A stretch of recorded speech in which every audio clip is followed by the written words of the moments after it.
Hi there, meet George. George has been given the task of choosing which election system is the most democratic and fair, the Danish or the American. But George doesn't feel like he knows enough about the two systems to choose one, so I'm going to help him out. He's thankful. So, Denmark and America have two very different systems.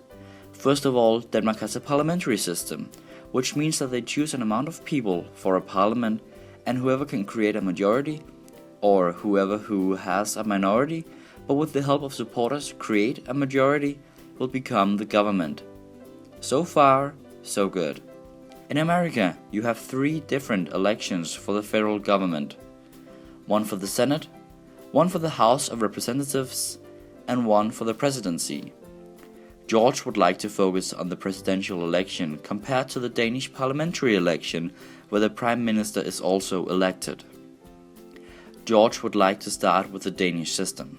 For the Danish system, the Danes choose to vote for a party or an individual who is within a party. When all the votes have been cast, a very difficult math equation starts. The equation is used to distribute the seats in the parliament fairly between the parties according to the amount of votes they received.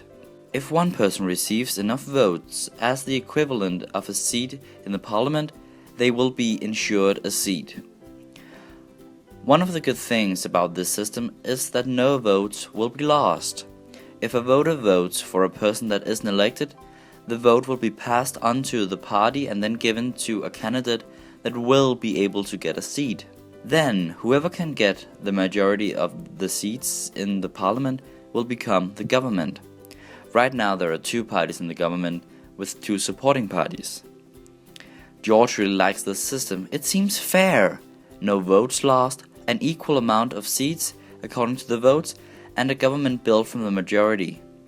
A very fair and righteous system.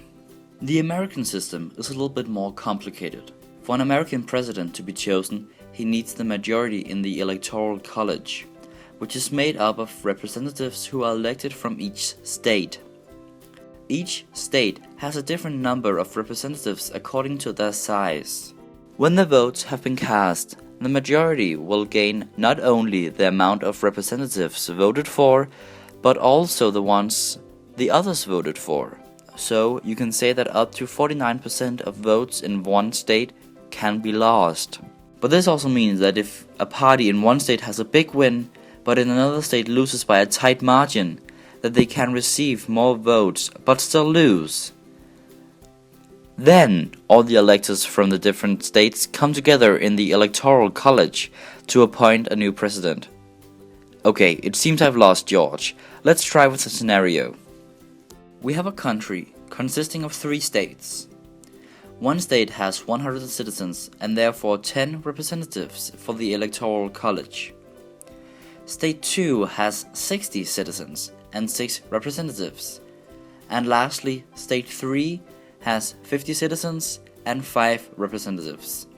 So therefore an equal amount of representatives according to the amount of citizens in each state.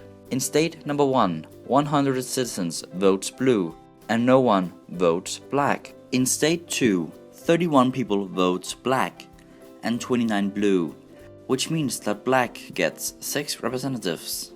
Then at last, in state 3, 26 votes black and 24 blue.